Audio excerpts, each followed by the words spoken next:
We'll just get going in a moment. There's a few people dialing in and we've just clicked over 12 o'clock. So we'll give people a moment to get settled and make yourselves comfy.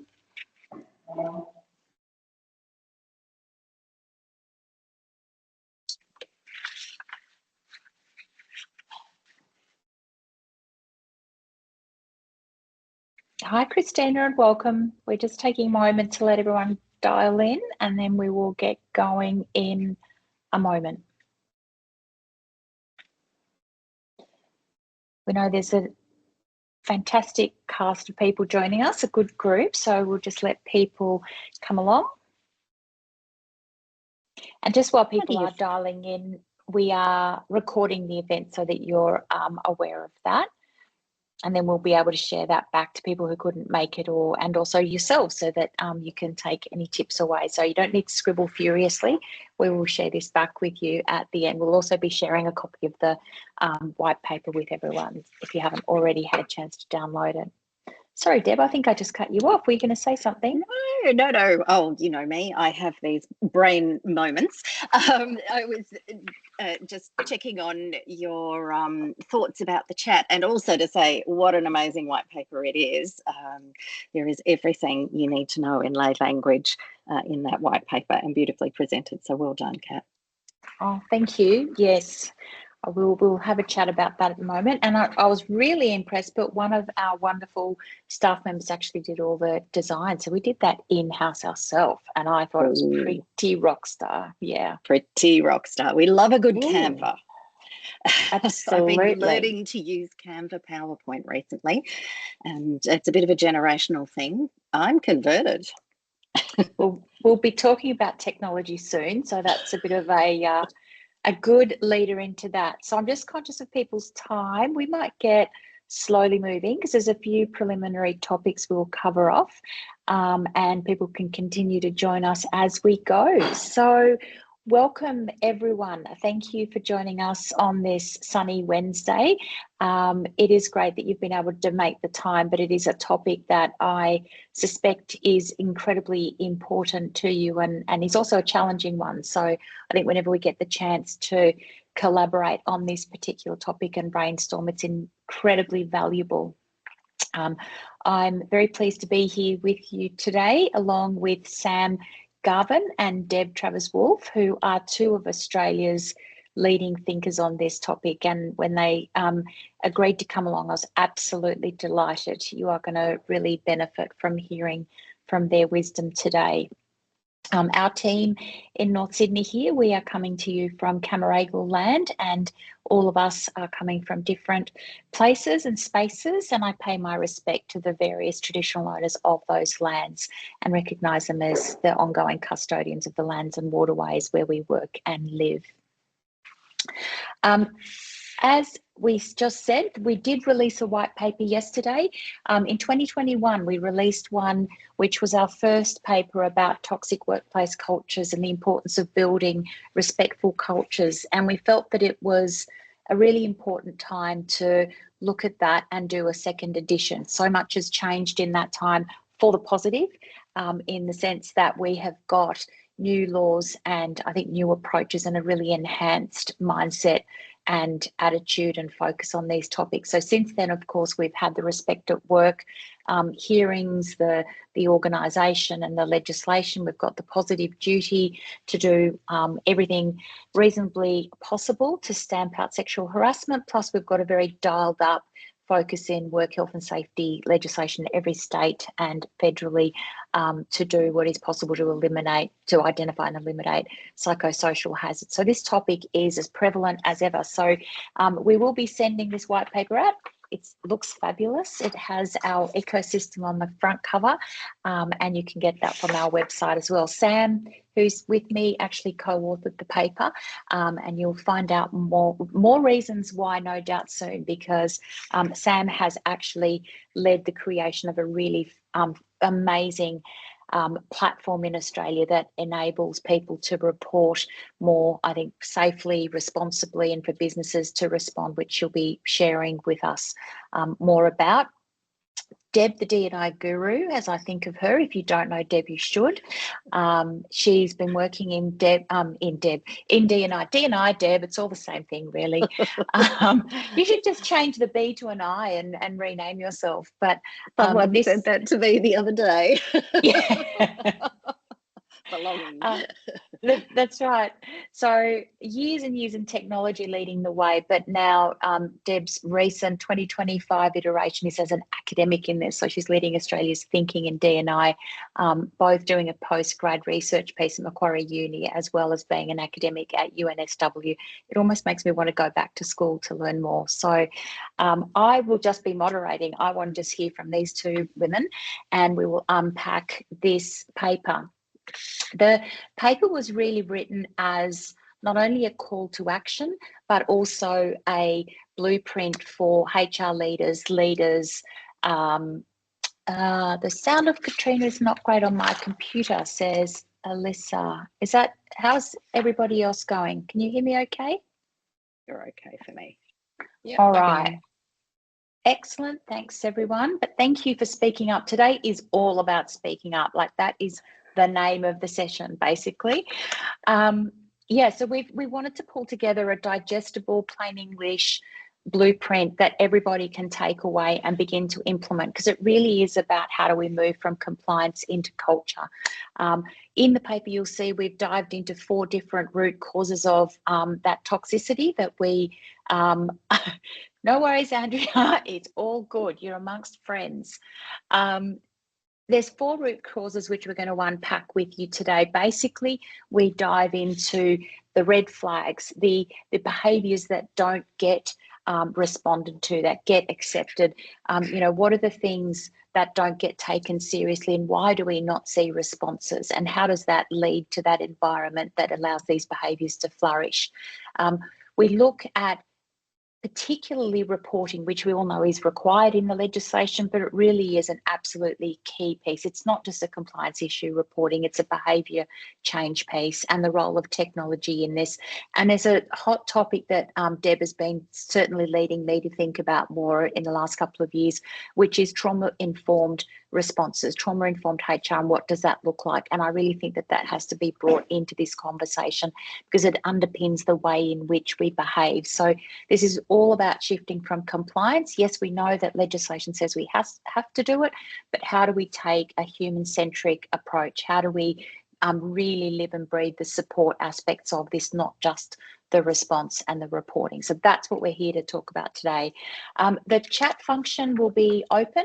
Please feel free to, share your comments, thoughts and questions, and I'm going to leave enough time at the end to unpack some of those key questions. So let's get a wiggle on. How do we recognise these issues early? Where does that toxicity come from? What has led us to this situation? Deb, if you're feeling up to it, or either of you, but why are these red flags still being overlooked, and what would you say those red flags are? What are the most common ones that you're seeing and hearing?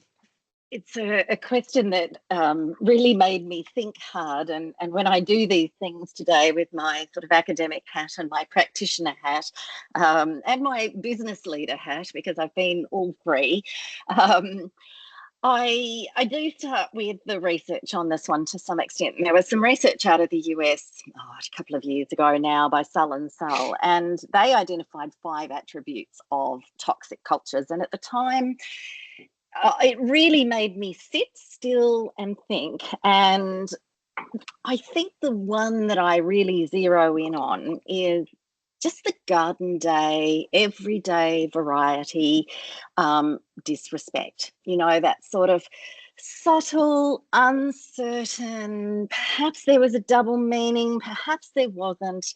And I think in today's world where we are still all in recovery from COVID and everything that has changed with it, with AI and our socio-political climate, and as a DEI person, we've got a large number of elections is the word I'm seeking for. I'm sorry, I've only had one coffee, everybody. I needed to make time for the second, clearly, which are having a real impact on the way people are feeling and how safe they feel they can be in and of themselves in an authentic way at work. And they're sort of words that I think we hear all the time, but stopping and really piecing them together, and thinking about your own lived experience. And there's very few benefits to getting older, actually, but one of them is that you do have a toolkit of wisdom and lived experience that I think can be very helpful when it comes to these sorts of things. You look below the surface, you take a moment to consider the intention. And was it intentional? Was it accidental? And I really think some of this Garden Day variety disrespect has become unconscious. I think it's time for us to have a look. Who do we want to be in this moment? These are big moments in our world right now. And I think we can do a lot better. So for me, that's the number one. And I would like to see us all be the best version of ourselves, not the worst. Oh, I love that. I'm not sure I can add too much to it, but I would say maybe I'll take a bit of a different perspective. Last year we did a survey as part of building Hello Canopy, our product, and we surveyed. We had about over 70 respondents who were just everyday employees in all different walks of life, different ages and genders and industries that they were working in. And we saw the one common denominator about why people were sort of fed up with their workplace culture or afraid to speak up. And it was inaction. So it was when little things, maybe it is disrespect, or maybe it is really big things, but when there was just a lack of action, and that action doesn't always necessarily mean big formal investigations and blame the law down, but it is like the tiny little subtle ways that we can maybe shift behavior. Someone it does disrespect somebody else. Is the action someone else who has, maybe a little bit more power or more authority, pulls them aside and has a little conversation. And that's a form of action as much as a formal investigation about misconduct is a form of action. But the lack of it and not seeing those little actions being done when the behavior is really subtle, that is a really big red flag that a lot of people are calling out, as saying, like, now this is something that I look for in my next workplace. I'm looking for an understanding of the actions that do get taken if something does go wrong, or if there is something that needs to be addressed. So I would say, to almost layer on top of what Deb said, is like, with that disrespect, not actually taking the appropriate action is a really big one. Absolutely. We do a lot of investigations into these issues, and certainly the combination of what you said comes up all the time. People say it's that slow little niggling comment, they're rude, they're disrespectful, but I don't want to report yet, but I don't have a confidence or a language how to reply to that, how to speak up to. That's not very nice. That's just basically unkind, not nice. And then the only thing you've got is kind of the nuclear bomb of reporting, and people kind of don't know what to do in between. So, yeah, I think you've both leaned into a big part of that. Is there something else that's sitting behind that fear of speaking up, do you think? Why are so many people allowing these behaviours we just described to go unchecked? What is behind that?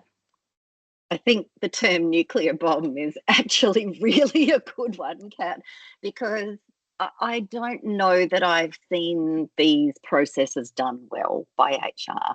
And if I think back to how I handled them 25 years ago, how I would handle them today, as a result of lived personal experiences, my own understanding of my own trauma, which I didn't even know existed at certain points in time, and that does make this a difficult space for HR. High quality training, which includes some fairly robust psychological framework, I think is vital to this, because you only, and I do understand how it happens, because as soon as somebody puts in a formal report. We all know there needs to be documentation. We all know that there's a risk associated with it if we don't handle it by the book per se. But somehow we've got to do two things at once. Handle it by the book, but with human care and kindness. And Kat, you're one of the few practitioners that really talks about this in a very authentic way. And for me, as both an HR practitioner and a DEI person at my core, I am fast coming to the conclusion that what is authentically missing in our world is care. And this is a process that requires so much care for the individual, care for the organisation, and care for the process. And that can be a lot when you're under a lot of pressure and time poor, as we all are. But if there is anything I would take away from today, people just want to know that you care. They understand you can't necessarily fix everything. You just want to know that you care. I think that's such a wonderful response, and I will double down on everything that you've just said, Deb. I think maybe again, I'll offer like a slightly different perspective that perhaps adds to that point that you made. Is that if you are prepared and you have a process and you have a framework to follow, because those conversations when people do report something really serious, they are hard to have, and you don't want to be just relying on what you think is going to be the best next step in that moment. You want to know that you've got a process, that you've got a structure in how to respond to these sorts of things. And that way, you know that you're following a process or a step by step, and you can just do that while also then showing up in a way with that empathy, with that care, but knowing that you're following a certain number of steps that are going to make sure that you're doing the right thing, by the employee, by the business, by legislation.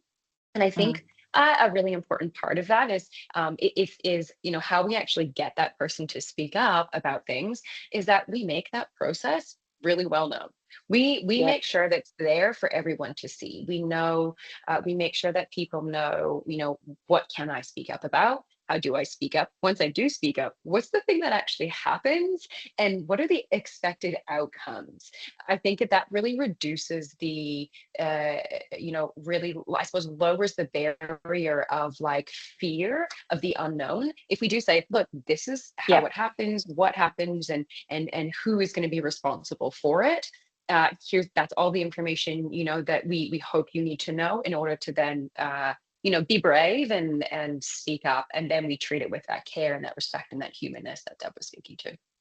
I think what you're bringing up for me, Sam, is the work that was done around safety in the airline industry. And what they really discovered was that process, documentation, habituation was absolutely critical for doing this well in the moment, so that you're not learning to fly the plane as you're flying the plane. And I think that's really what you're saying, isn't it? And then you've got the mental and emotional capacity to deal with the people, the genuine humans in front of you.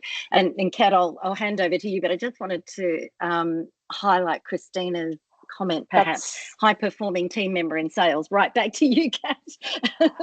Absolutely. And you knew I was going to jump on that. I think that's the other angle. So you can have the processes, you can have the understanding, the training, which you've both spoken to. But if you don't do anything when a senior person or a high net worth person or a, very sort of special and protected person does something, then everything just collapses, doesn't it? Like the trust in what you've just spoken about is non-existent. And we've seen that time and time again in Australia over the last couple of years. I mean, I think it was before this legislation came in, but, people might remember, very high-flying partners in law firms like Peter Paradise. That's all very public. And everyone just went multi-million-dollar billing partner. No one did anything about it until the Me Too movement made it impossible not to do anything about it. So we have and still continue to have, I think, people who do not get consequences because of who they are or what they mean to the company. But that's, one thing that's being tackled here. Sam, a topic close to your heart, technology. You spoke about reporting, clearly something that you live and breathe. Technology, is it our friend or is it our foe in this environment, given everything we just mentioned? It is both. I think I actually was thinking about this before, and I was like, good and bad, putting them into the columns, right? I think one of the things that sits in the bad column is, we are really reliant on technology now, right? Like, that goes without saying, we're all sitting here on a video call, but we're all working hybrid and we're working remote and we're in the office and out of the office and zooming in. And there is like a heavy reliance on technology to how we communicate with our colleagues and with people inside and outside our organization. But I'm sure many of you saw this, but last year there was a study published by the Australian National Research Organization for Women's Safety. I had to write that one down. But they did find that 1 in 7 people admitted to sexually harassing their colleagues by through technology, so through email, through Slack, through other digital forms of communication. And I want to just emphasize 1 in 7 admitted. We need to think about the people who did not admit to it. And those 1 in 7 people, they did say that it wasn't to pursue something romantic with the person, it was to humiliate them, and it was to frighten them as well. So it was done with the very much so the intent to harm. And I think with how we use technology, right, it can be a very private one-to-one conversation on email, a very private one-to-one conversation on Slack or on Teams. It's something that makes you feel like you're alone with that person, right? And so I think that can be very scary, particularly when you have power dynamics. What if it is, to Christina's point, your high-performing team member in sales who is then to their direct report saying, you're not good enough and you're not doing this and X, Y, Z, and really making that person feel small. But then I also want to look at the good side of technology, right? We are having bad behavior documented more than ever. That conversation with your high performing team member in sales is now documented. It's there for screen grabbing. It's there so the person who was being belittled can say, well, actually, no, I have a screen grab of this and I know that this isn't okay and I want some help, but I can prove that what went wrong went wrong. And so that's where I think we can have these avenues for people to, take that screen grab to HR, or, I'd be remiss to not say something like, Hello Canopy, which is a reporting platform that people can access anonymously or identified, but that's all done through a platform, right? And so people can feel a little bit more protected when they have technology as a conduit to have those conversations where they otherwise might not have in person, because it can feel quite scary. I think I'd possibly, and this is the whole idea here. I think we're incredibly aligned. It's not that there is a singular way. In fact, it is multiple layers, and the richer the baking of the cake, the better the cake, particularly if it's chocolate, if you ask me. Anyway, the point is, I want to add on top of what Sam is saying, because I'm ex-tech. I love tech, and I think the thing that we really need to understand about these scenarios is power. There's hard power and there's soft power. Now, I was sitting in a lecture the other day. I was actually a student in this particular scenario, and my colleague leaned over and, to your point, Sam, screen grabs, showed me a screen grab from their workplace, a legal workplace. They best remain unnamed. The language from the CEO, the managing partner, and I've seen a lot, and I have kids, but they're well, nicely mannered kids. These words would never come out of their mouths, let alone in writing towards their team members. I could not believe it, and that's it right there. It's power, and the fact that they think that it's okay. And in no world is it okay. Be the best version of yourself, please. Do yourself a favor for yourself and for the rest of us.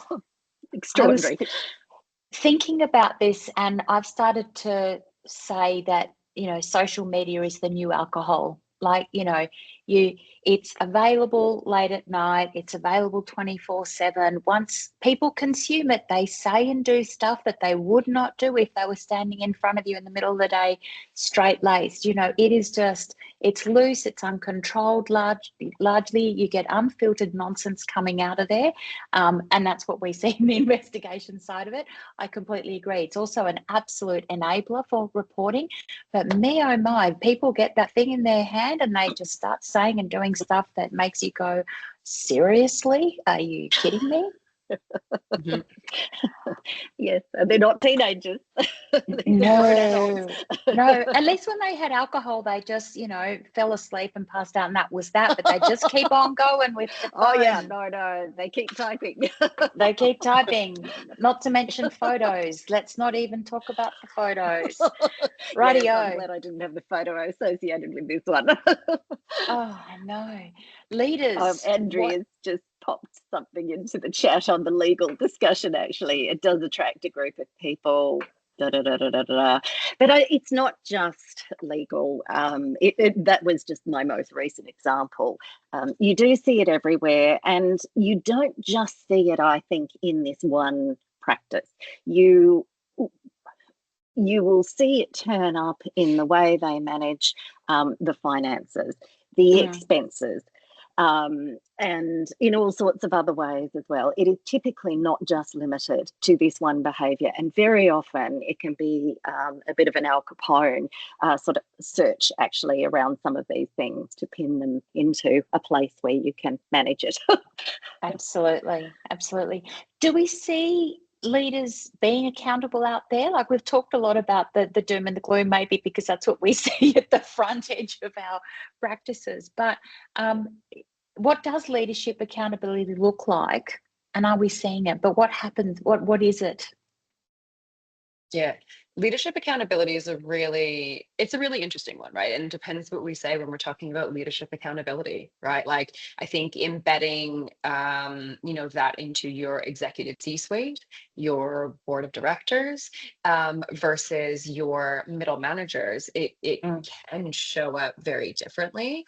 I've worked with some like really, really, really amazing CEOs, and he expected the same sort of like behavior from his other executives that he would from like any other individual in the organization, if not more of them. And I think that accountability was one from, how he operated his business, how he empowered, so I was his head of people, he empowered me to also then be an extension of him when it does come to accountability. And so it was actually, allowing, HR, allowing people and culture to do the thing that they're there to do, right? Which is make sure that people in the business are safe, make sure that misconduct absolutely goes addressed. Obviously, not the only thing that we're there to do. We are also there for like the good, the fun stuff as well. But I think it does come down to like, are we writing down the expected behaviors? Are we making it really clear what's expected of leadership, what behavior is okay, what behavior isn't okay, and how we expect them to show up as leaders in the business? And I think, we've all probably worked for the manager who got promoted to manager because they were just good at their job and not because they were a good manager. I worked for one and it wasn't a pleasant experience. And so if we are creating structures and if we are writing down, what's your code of conduct as a manager?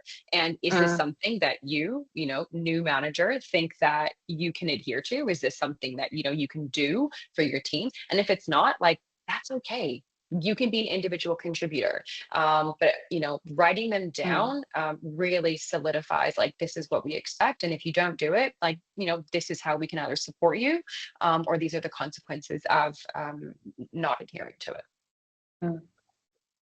I think it's a really important point. The documentation is absolutely fundamental. It's got to be there, as does a clear statement of the principles and the intention behind it. And I think this is where the legislation in Australia has been really helpful. It is now abundantly clear that organisations and people have to behave in a way that is safe, respectful and inclusive.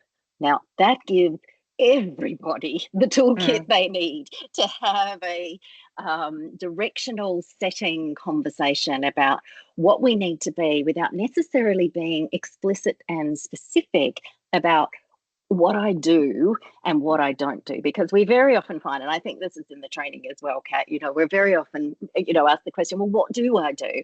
And I sort of say to them, look, I'm not trying to be difficult here, but there is an element of judgment, and I don't want to give you a rule that may apply in one situation that does not in another. I need you to step back and understand the principles and the intention, which will then be converted to the policies and the paperwork and the programs, such as the training. But then it's about you as the individual taking some self-responsibility about how you're going to put that into practice in a way that resonates appropriately. Now, we've all seen people who've got more technical smarts than perhaps they do emotional intelligence. But there is more than one way of looking at a scenario and analysing it. You don't just have to read those subtleties if your brain is not wired that way. And I've worked with many, many people like that.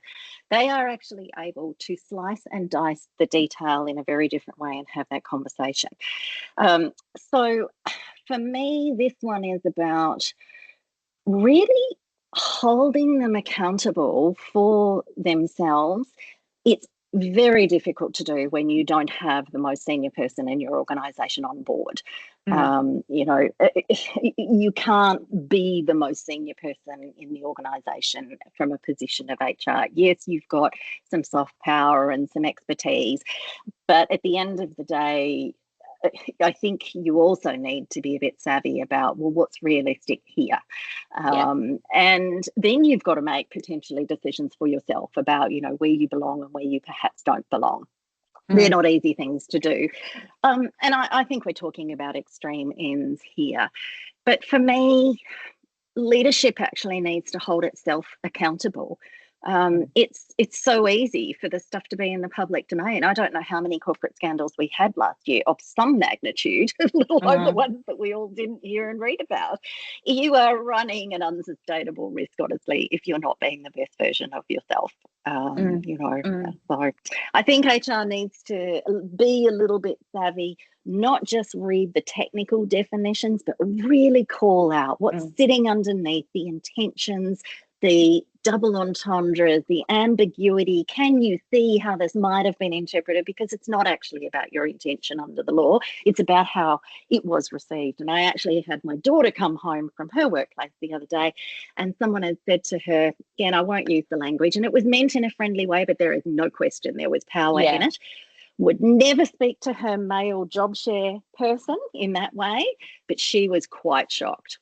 And she's grown up with her mother who, I can use 4-letter words too. I just choose not to use them in the wrong places. I think a really interesting point that you bring up, Deb, is like if the most senior leader is not on board, then really need to have a think about that. And if you're not going to be held to account, like there's going to be consequences. I think a really interesting one, we have a case study in the white paper about around Country Road. And Country Road executives being accused of sexual harassment, of racism, of discrimination. And some reports were just completely swept aside, like it's not a big deal. They weren't dealt with in a way that the employees felt was acceptable for the seriousness of the nature. And then other people started to say, well, I'm not even coming forward because obviously nothing's going to be done about it. So just Google Country Road and news from last year, but they had protests. There was vandalism at their stores. Their sales absolutely plummeted. Then they had to make restructures and redundancies. And I think just in the news a couple of weeks ago, sales are the lowest that they have ever been. And they are yet again making restructures to the business. Now, I won't say all of that is a result of bad culture and low engagement in the employees. But I would be shocked if it's not played a part in what's currently happening in the business. Absolutely. In the report, we talk about this as the leaders being the custodians of the culture. And I think that takes it to the place that you're describing and then some. It's not just accountability, but it's also you are curating it in your hands and your behaviours and your way of being and living. It's because I think all too often they've just said, hey, legal and HR, give me a report. The command goes down the line and the report goes up the line, and that's what accountability looks like. But if accountability is just compliance, that's not going far enough, is really what we've all talked about. It's got to become behaviour and a way of being and a way of doing, which is what this is all about. That reporting piece, I'd just like to come back to that again. How do we change this? We all know, it's very low in Australia. The stats are about 18% of cases only are reported, and we've got data in the report about different industries. How do we turn that around? So Sam, why have you built Hello Canopy, and what changes the game with reporting? So I built Hello Canopy first and foremost because of personal lived experience. I was sexually harassed for 3 months. I tried to speak up. My manager joked about it and said sex sells. I was in like a sales type position. And then it actually ended up in me being sexually assaulted in the workplace by this particular individual. So it escalated. There was an opportunity for early intervention and it escalated. I'm very comfortable sharing this story because I don't think it's a unique one in Australian workplaces, especially considering only 18% of people do speak up. So one, I have lived experience in this, and it's what motivated me to go into HR. But then I saw when I was in HR, you hear people saying, well, I don't trust HR. I don't think HR is going to do anything about it, or HR is only for the business. They're not there to protect employees. I think what's really great about this new legislation is that, we can say, well, actually what's good for the business is good for the employees when it comes to positive duty of care and psychosocial safety at work. But I think a lot of people aren't reporting for a number of different reasons. I think one, they don't actually know if what happened is or isn't acceptable. Is this just part of our culture? We've just got a bit of a loose culture, and everyone drinks all the time. Or I'm not actually sure if that is harassment. What is harassment anyways? So it's not actually knowing what is or isn't acceptable behavior, because it might be something that's so ingrained in the culture of everyone just thinks it's okay. And I experienced that for sure. But I think the biggest barrier is that fear of inaction. You can have all the policies and processes and education and knowledge and training and that you want in the world, but the second that someone decides to speak up and nothing gets done about it, you lose all of that trust that you tried to build up. The quickest way to lose trust is by doing absolutely nothing. And so I think what it's going to take to change that behavior, to change that statistic from 18% in sexual harassment, and it's very low in all others, bullying and discrimination as well. I think what it's going to take is all of the groundwork, right? It is the training, it is the education, the policy, the process. But the biggest, I suppose, thing that's going to move the needle is when someone does speak up about something, you do something about it and you take action and you show that it's something that you genuinely do care about. I think that is going to be the number one thing that any business can do. If you don't have amazing process or policy, fine. When someone tells you something, do something about it. Take it seriously and let them know that they've been heard. Absolutely. I'm just going to call out to 5 minutes until we said that we would start to wrap up. If people have questions, start to type them into the chat and we will address them as we're chatting. But Deb, what's on your mind as we come to the last 5 minutes? I'm sure there's something bubbling away there, what you would want to see people do if they want to make a difference. Yeah, look, I think it's start by interrogating your own intention and where you're coming from in this process as a practitioner. You've heard me say care.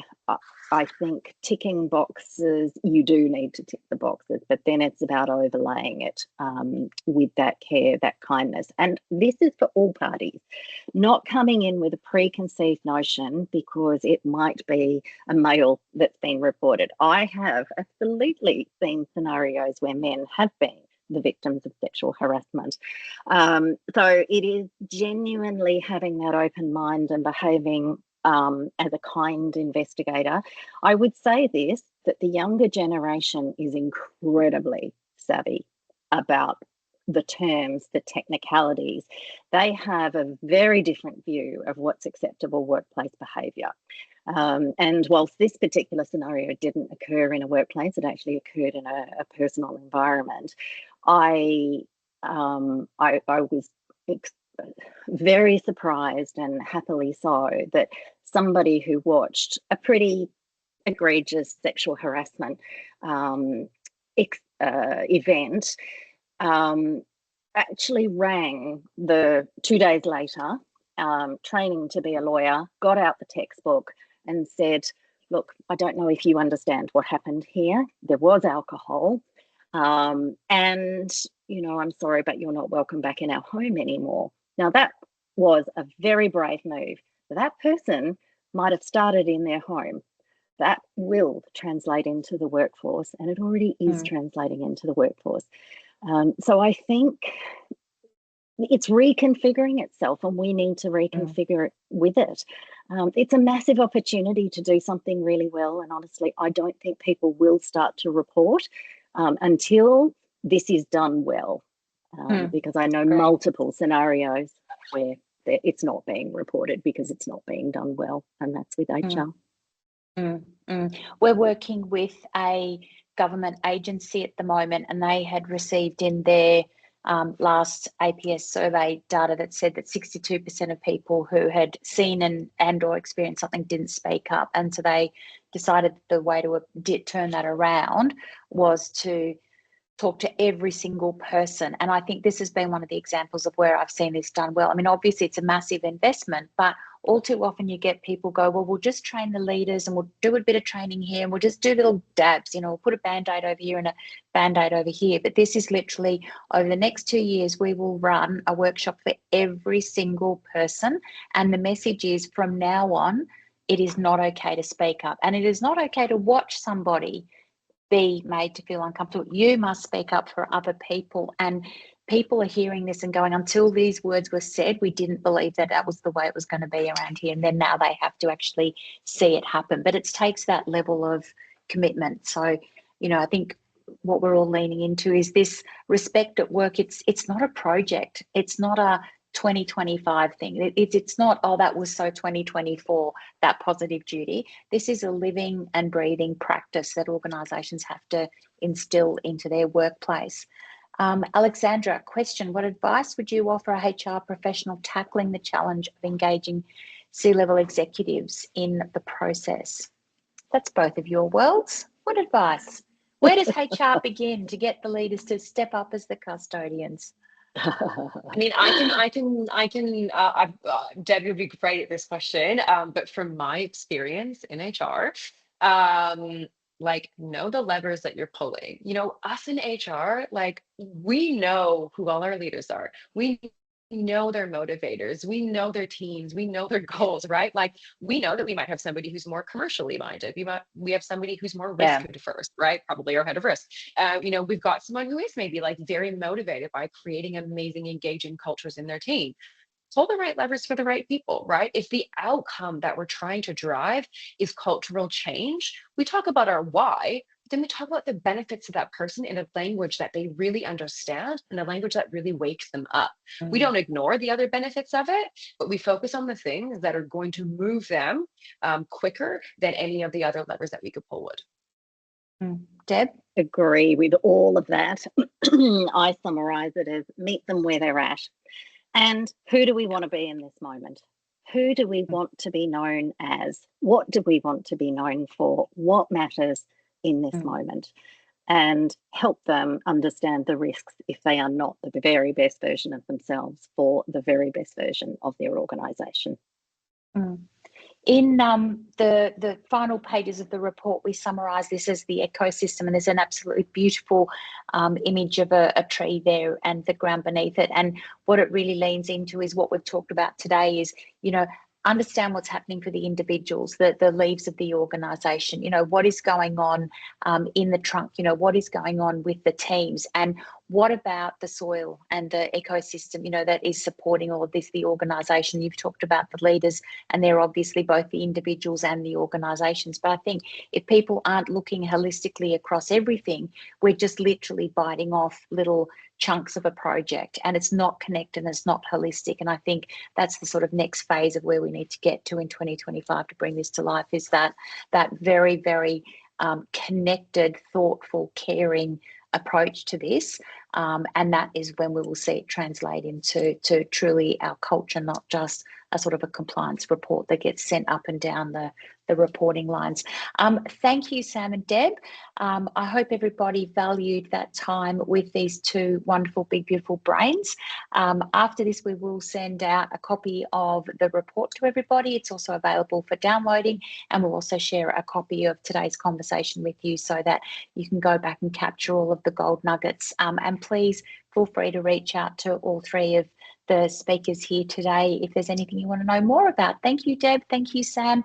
Thank you, Thanks, all Kat. of our friends, for joining us. Oh, thank you. Thanks, Kat. Thanks, Deb. Thanks.